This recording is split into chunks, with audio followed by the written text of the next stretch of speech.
ప్రభునందు ప్రియులారా, ప్రభు అయిన యేసుక్రీస్తు నామంలో మీ అందరికి శుభములు, వందనాలు తెలియజేస్తున్నాను.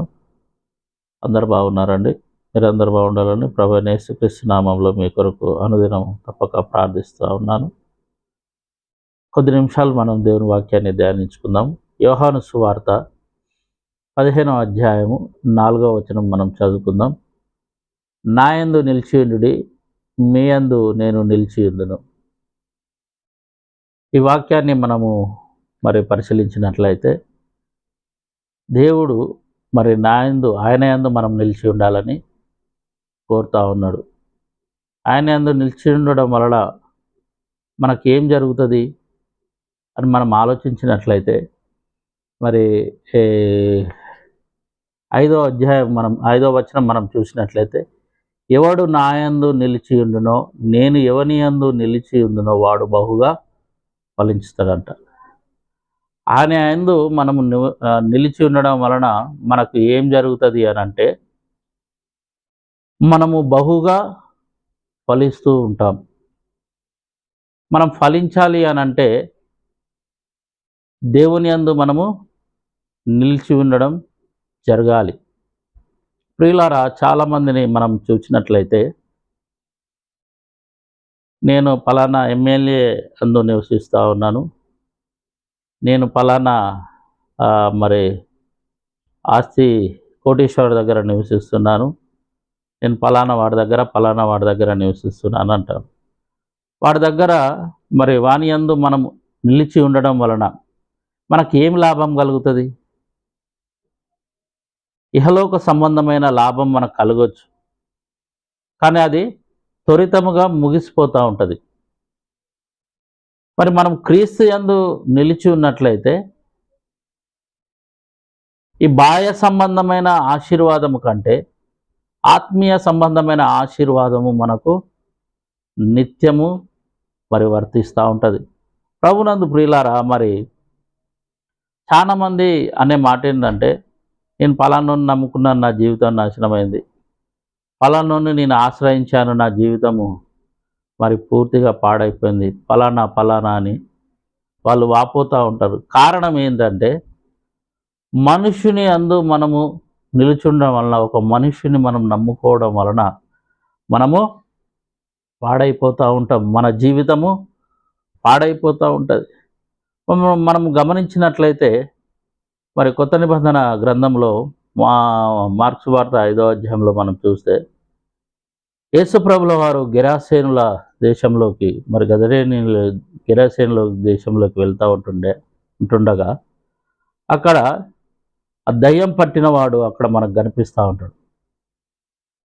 వాడు అనేకమైన దయ్యముల చేత బాధింపబడుచు నిత్యం తనను తను రాళ్లతో గాయపరుచుకుంటూ సమాధులలో, కొండలలో కేకలు వేస్తూ తిరిగేవాడు. వాని జీవితంలో దయ్యాలు వాన్ని ఆక్రమించినాయి. వాని జీవితం ఎవని యందున్నదంటే దయ్యాల యందున్నది. కాబట్టి వాని జీవితంలో ఏ సంతోషం లేదు, సమాధానం లేదు,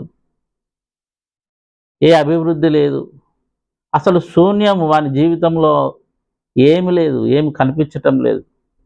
రాళ్లతో నిత్యం గాయపరుచుకుంటూ కొండలలో, సమాధులలో తిరుగుతూ వాని జీవితాన్ని వాడు పాడు చేసుకుంటున్నాడు. ప్రియులారా, వాడు ఎవని యందు ఉన్నాడంటే, వాడు దయ్యముల అధిపతి యందు, గెరాసేను అనేక దయ్యములు పట్టిన వాని యందు అధీనంలో ఉన్నాడు. వాని జీవితము నాశనమైపోయింది, బందీ అయి ఉన్నాడు. ప్రియులారా, చాలామంది నేను వాని అందున్నాను, వీని అందున్నాను అని అనుకుంటా ఉన్నావు, కానీ నీవు దేవుని యందు నిలిచి ఉండాలి. దేవుని యందు నువ్వు నిలిచి ఉంటే నువ్వు ఫలిస్తావు.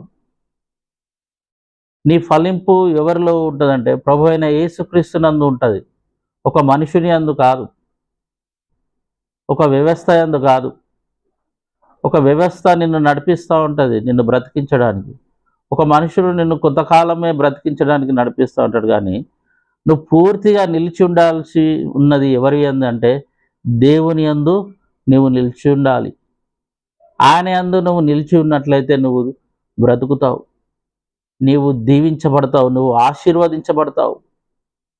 క్రీస్తులో నువ్వు ఉన్నట్లయితే, దేవునిలో నువ్వు ఉన్నట్లయితే అనుదినము నీ జీవము ఆయనలో దాచబడుతూ దాచబడి ఉంటుంది. నువ్వు ఆయన యందు మరి లేకపోయినట్లయితే నీవు మరి ఎండిపోతావు, బయటకు తీసి పారవేయబడతావు. చాలామంది ఈ లోకంలో మరి క్రీస్తులో ఉండవలసిన వారు పాపానికి బానిస అయిపోతూ ఉన్నారు, వ్యభిచారంలో బానిస అయిపోతున్నారు. ఎక్కడున్నావు అంటే నేను వ్యభిచారంలో ఉన్నాను. నువ్వు ఎక్కడున్నావు అని అంటే ఆదామన్నాడు నేను దాక్కున్నాను అని అంటా ఉన్నాడు. మరి చాలామంది పాపంలో దాక్కుంటున్నారు, మద్యమత్తులో దాక్కుంటున్నారు, మొబైల్లో వారి యొక్క జీవితాన్ని గడుపుతూ ఉన్నారు 24 గంటలు. అనుప్రియులారా, ఈ మొబైల్ వచ్చిన కాంచి ప్రతి ఒక్కరి యొక్క జీవితము మొబైల్కి అంకితం అది అంతలాగా మనుషుల్ని ప్రభావితం చేస్తూ ఉన్నది.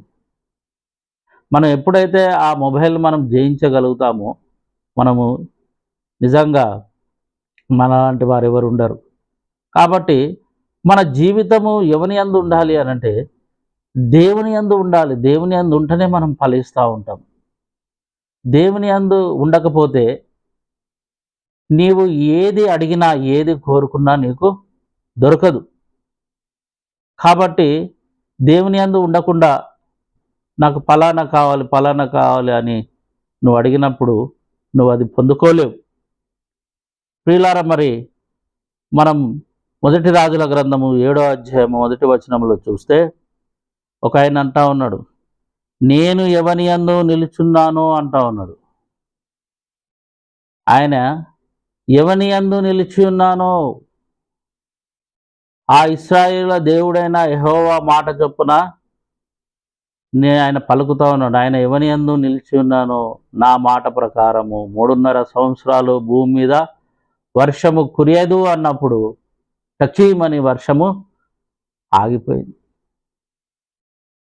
ప్రియులారా, ఏలియా మరి దేవుని నుండి ఒక్క మాట తన నోటి నుంచి వచ్చినప్పుడు 3.5 సంవత్సరాలు వర్షము పడలేదు, వర్షమైనను మంచైనను పడదని ప్రకటించాను. ఏలియా ఆయన యందు ఉన్నాడు కాబట్టి ఎప్పుడైతే ఆకాశానికి ఆజ్ఞ ఇచ్చాడో వర్షం పడకూడదని వర్షం పడలేదు. మరలా 3.5 సంవత్సరాల తర్వాత ఆయన ప్రార్థించినప్పుడు వల్ల వర్షం పడడము ప్రారంభమైంది. నువ్వు ఆయన యందు నిలిచి ఉన్నట్లయితే, నువ్వు ఆయన యందు బ్రతికి ఉన్నట్లయితే ఆయన నీలో జీవిస్తాడు. నువ్వు ఆయన యందు ఉన్నట్లయితే ఆయన నీ యందు ఉంటాడు. అప్పుడు ఏం జరుగుతుందంటే మీరును 15వ అధ్యాయం 7వ వచనం, మీరును మీ యందు నా మాటలను నిలిచి ఉన్న యెడల మీకేది ఇష్టమో అడుగుడి, అది మీకు అనుగ్రహింపబడును. మీరు బహుగా ఫలించుట వలన నా తండ్రి మహిమపరచబడును. మనము ఆయన యందు ఉన్నట్లయితే, ఆయన మన యందు ఉన్నట్లయితే మనం ఏదైతే అడుగుతామో అది ఆయన మనకు అనుగ్రహిస్తాడు. ఆయన యందు ఉండకుండా నేను ఫలానా యందు ఉన్నాను, నేను ఫలానా ఆమె యందు ఉన్నాను, నాలో ఫలానా ఆయన ఉన్నాడు, నేను ఫలానా ఆయన ఉన్నాను అంటే నువ్వు అక్కడనే ఉండు నాయన, అక్కడనే ఉండు తల్లి అని దేవుడు చెప్తాడు. నువ్వు ఆన్నే ఉండు, ఎక్కడున్నావో అక్కడనే ఉండు. క్రీస్తులో ఉండకపోతే నీకేమీ దొరకదు. ఏలియా దేవుని యందు ఉన్నాడు కాబట్టి, దేవుణ్ణి కలిగి ఉన్నాడు కాబట్టి సృష్టిని శాసించగలిగే శక్తి ఆయన లోపల ఉన్నది. నువ్వు దేవుని యందు ఉంటలేవు కాబట్టి ఏది అడిగినా నీకేమీ దొరకటం లేదు. యెహోషువను మనం గమనించినట్లయితే సూర్యుని చంద్రుని ఆగమన్నాడు. ఒక దినం ఆజ్ఞాపించాడు. సూర్యుడా నువ్వు అయ్యోన్లో, చంద్రుడా నువ్వు గిబియోనులో ఆగుము అని అన్నాడు. అస్తమింపలేదు ఒక్కరోజు వరకు. ప్రభునందు ప్రియులారా, మనము క్రీస్తులో ఉంటే మరి సృష్టిని మనం ఆపగలుగుతూ ఉంటాం. సృష్టి మన మాటకు లోబడతా ఉంటుంది. ఈ దినాన నువ్వు ఎవని అందున్నావు? ఎవని అందు నీవు జీవనం కొనసాగిస్తా ఉన్నావు? నీ జీవం ఎవనిలో ఉన్నది? ప్రియులారా, గమనించినట్లయితే అపోస్తుడైన పేతురు, యోహానులు, ఈ శిష్యులందరూ చేపలు పట్టు జాలర్లే. వారి యొక్క సామాన్యమైన జీవితాన్ని యేసు ప్రభుల వారిని వారు అంగీకరించిన తర్వాత, యేసు ప్రభుల వారు వారి జీవితంలోకి వచ్చిన తర్వాత వారి జీవితము ప్రభావితం చేయబడ్డది. యేసు ప్రభుల వారు వారిని పరిచర్యకు పంపించినప్పుడు అనేక దయ్యములు వెళ్ళగొట్టొచ్చారు. అనేక రోగాలను స్వస్థపరచొచ్చారు. యేసు ప్రభులతో అంటారు, అయ్యా బోధకుడా, మేము దయ్యములు వెళ్ళగొట్టాం, మేము రోగములను స్వస్థపరిచాం అని యేసు ప్రభుల వారికి చెప్తా ఉంటే, యేసు ప్రభుల వారు ఏమంటారు? దెయ్యములు వెళ్ళగొడుతున్నారని సంతోషపడకండి, మీ పేర్లు జీవగ్రంథంలో వ్రాయబడి ఉన్నాయని తెలుసుకున్నాను అంటా ఉన్నారు.